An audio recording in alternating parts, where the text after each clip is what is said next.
Hey everyone, and welcome back to my channel. So today I was cleaning out my closet and I found this shirt from the IAS, which was what I got for my lifetime $5,000 membership. It says International Association of Scientologists Lifetime Member. So a $5,000 donation gets you a t-shirt. So I asked you guys on Twitter to send me in some different questions that you guys would like me to address and talk about. So we're going to do a little Q&A today, and I'm going to debunk some rumors and some myths going around about me. So let's get started into the questions. I have them here on my phone. So the first question that you guys were wondering was how long I was a Scientologist for. And that was for 4 years. I was just a public Scientologist at the Celebrity Center, and I was involved over the course of 4 years. How much money did you give to Scientology? Now, I probably said a million times that I gave $50,000, but I had this ex-Scientologist who went on this whole rant about me on Facebook. I can't actually show you because it says her name, and I don't want to give her any attention because she loves attention. And she says, bullshit on how much money the church took from you. In one place you say $50,000, in another you say $100,000. I gave $50,000 to Scientology, but I had $100,000 of debt. So I had $50,000 of my Scientology course debt and donations to things like the IAS and stuff like that. So there was debt from that. There was debt from my car, because I had a car loan. I had debt for school. Like later on, I had school debt of $23,000. My car loan remaining now is $13,000, but it was $22,000 or $23,000 at one point. I had credit card debt just for my living expenses, and I've told you guys that my business I had while I was in Scientology, everyone disconnected from me. I guess I should do a video about that.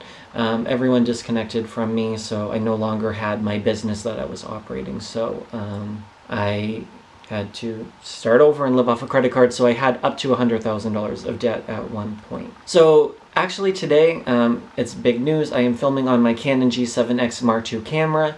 You guys donated. Thank you so much for helping me fix my camera. I really appreciate everyone who's helped me when I've been in a really tough time lately financially. So thank you so much, guys, for fixing my camera. If you guys don't know, my camera lens broke. My dogs knocked it over. It broke. And I had to get my camera fixed, and we are back live in action due to your generosity in helping me out. So someone goes, why did you do a fundraiser when your husband is a lawyer? My husband's not my sugar daddy. He's not my dad. He helps me in many other ways. He's not responsible for paying for my camera, paying for my Scientology debt, paying for my car loan, paying for all that sort of stuff, just like you. Like, you wouldn't be paying off all your significant other's bills when they're in the tens of thousands of dollars. And this, like you guys said, isn't my priority, fixing my camera, but I want to be able to do great videos for you guys and put out great content so I can continue to expose Scientology. So I thought that getting my camera fixed is important, because pigging on the back of Leah Remini's show and other things going on, I really want to help continue this tsunami of exposing the abuses of Scientology. So even though my husband's a lawyer, our finances are separate. It doesn't mean that he's responsible for my bills, and even though he's a lawyer, he doesn't make $1 million. He doesn't make like as much money as some lawyers do. So just know that. So that other ex-Scientologist that was attacking me started asking all these different questions in her post, saying, oh, when did you get married? I got married in 2013. I don't know why that's a question, but just in case you guys were wondering, I got married in 2013 in August 10th, and then we had a wedding on August 15th. Your website went up in 2015 after your YouTube video went up, trying to imply that just looking for fame or attention, or I just put up an acting website to piggyback off of that. I made that video just for therapeutic purposes and to put it online for any other person who's leaving Scientology or who's left to maybe get a little bit of guidance or support. I knew it was exposing Scientology, but there's other ex-members out there who my husband contacted when I first left the Church of Scientology, and they told me, like, oh, you should make a video, and I instantly was like, no, like, I don't want to speak out, I don't want to say anything, like, I don't want to be fair gamed, or I don't want anything to happen to me or my family, and I was very adamant about not speaking out. But then I realized, I have a responsibility to help others, and, this isn't going to be my career. Like, I do these videos now more frequently, but it's not for career purposes or to make money. It's just solely because now's a very popular time there's a lot of public interest about the abuses inside Scientology right now, so I want to continue to expose what's going on, and hopefully there's going to be enough public drumming up of interest and attention that maybe the FBI or the government or someone does something about these abuses that are going on. So that's that. What was the hardest part about breaking away from Scientology? You know, that was my spirituality, and that I'm not going to have my spiritual freedom anymore is what I thought. Like, oh, if I break apart, then I'm never going to have access to the Scientology bridge again. So that was hard, feeling like I wasn't going to be able to have my spiritual immortality. What is your opinion on the ex-Scientology cult that Marty Rathbun describes in his blog? If you are wondering on my opinions of Marty Rathbun, I have a video on my channel called Exposing the Lies of Marty Rathbun, and I kind of debunk some of the things that Marty says versus what actually happened on set of my Scientology movie when I was actually in that film. So you can go check out that video if you're interested in what I think about Marty Rathbun. Now, I don't think Marty Rathbun is a bad person, because when I met him on set, I liked Marty Rathbun. We actually had a moment on set, like talking and stuff like that, of some personal things with Louis Theroux and stuff. So I actually feel sorry for Marty Rathbun, but because I know that he's probably very troubled and he's been through a lot. And it's horrible if he did take a settlement deal and now he's in the graces of the Church of Scientology again, because nothing on his blog is critical of David Miscavige. So if Marty's back in good graces, it's really sad and pathetic that he would go back to this organization that we all know is so abusive. And if Marty is back in Scientology, it's, I don't know, I have a lot of feelings about that. But I personally liked Marty Rathbun when I met him. He seemed troubled, but like a nice enough person to me, at least. Not really to production and to the cast and crew, but he was fine with me. He, okay, so about the ex-Scientology stuff. This is the thing about the ex-Scientology community, and I'll make another video about this because I feel like it's kind of an important thing to talk about. When you leave Catholic Church, Mormon Church, whatever, like you leave and then maybe there's some support groups online or something. I don't really know because I haven't left other organizations really besides the Catholic Church when I was younger, but I didn't really have to break away, so to speak, like Scientology. They are very cult-like. I agree with Marty Rathbun on this, because there's like the top couple famous ex-Scientologists that are like the cool like leaders of these Facebook groups, of, you know, just the internet, so to speak.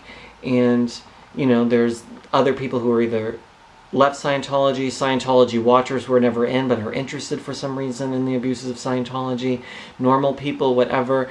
And, you know, there's certain people leading the ex-Scientology discussions online, and there's, you know, a lot of politics, like there's a lot of fights going on in these like Facebook groups and things like that, and others are getting on each other's throats. And I'll read what one of these ex-members wrote about me. Again, I'm not saying her name because she should be ashamed of herself for how she's talked to me. But I'll read what she was saying. They play this victim game a lot of like, well, I was in the church longer than you, or I gave more money or time, therefore you should feel sorry for me, or your story's not as important because you weren't Sea Org. And they play all these games. It's like we all left, we were all into the cult-like group, whether we invested our whole life or 6 months or 2 years or $1 million or 200,000. We were all victims, so to speak, of Scientology. So what's it matter if someone was more victimized than someone else? Like, that doesn't make you any less, you know, of a person, or just because your post-traumatic stress is a little bit worse, like you need more sympathy or something. But this is what she said. I am willing to bet a shit ton of money that you got into Scientology just to leave it so you could protest it, because being a protest is way cooler than being in Scientology. People like me who have put their lives on the line to fucking escape Scientology are serious about this. This isn't a fucking joke to us. Scientology ruined our lives, destroyed our families, and in some cases actually did take their lives. This isn't some fucking way to get famous and make money. This is a crusade to get our lives back and prevent people from being harmed by a criminal organization. You have no legs to stand on here. And then she rambles on, of course. But really, is that how you're going to treat me? Like, we should all be banding together as ex-Scientologists to take down this church. Like, my goal isn't necessarily to try to attack the Marty Rathbuns or these other ex-members. Like, we should all be on the same team. We should all be working together to expose Scientology abuses. But there's always all these games that these ex-Scientologists play. And I'm involved in the ex-Scientology community. I post on different Facebook groups and forums and all that sort of stuff, so there's nothing wrong with that. It's just different when it becomes like an unhealthy obsession. I guess that's what I'm trying to say. It's different when it becomes where your whole life is only Scientology, only attacking Scientology, only the abuses, only all the crazy crap that's going on, and not just like breathing in the air and being in present time in Scientology language, and just being in the world and just like, okay, yeah, they're a crazy organization. We all want them to be taken down. I'm fighting for the abuses just like some of them are, but you can't let it have control over you where you sit in bed and cry every night because your mission's not working. We're going up against a big criminal organization, so it's going to take a lot of work, I don't think it's fully cult. I have met a lot of great people in the ex-Scientology community. I don't think that the ex-Scientology world is like totally a cult. I do see where there's like the cultic aspects where they're in one there are different like cliques and groups, and it's very weird. Unless you've been there, then you don't really understand. But no other group fights internally like that. Like, we're all ex-members, like we should all be supporting and helping each other out, but there's always so much drama with the ex-Scientologists. When will you show us the receipts about Marty Rathbun regarding my Scientology movie? And what they're referring to as the receipts are the proof of Marty writing the whole script and that sort of thing. I can try to pull that up now. I'm going to make a whole nother video about it, but here's an email. Actually, I don't know how to do this without giving you their email. I don't want you to have the director's email address. I'm going to go like this.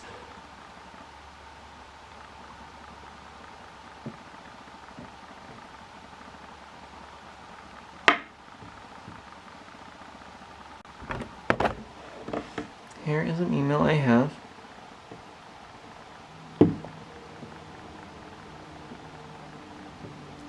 Okay guys, I was just going to show you the receipts on my phone, but when I go like this, you just like see a white screen, so I decided it's probably better that I make a whole separate video, or I'll post links, or I think I'll make a separate video and I'll show you guys like the receipts a little bit more clearly of the proof showing that Marty Rathbun was involved in the direction of my Scientology movie. I'll show you the whole script, not the actual script, but I'll read out some excerpts maybe, or I'll find a way to do it where I'm not breaching any sort of agreement with the BBC to show you guys some of the things that Marty actually did.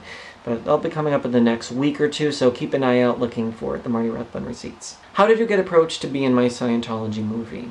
In regards to my Scientology movie, I received an email one day from the director, John Dower, and I didn't know who John Dower was necessarily, sorry John. He was from the UK, and I just get an email saying like, hey, like I'm this UK film director, and I am doing a project on Scientology, like would you be interested in like speaking to me about it?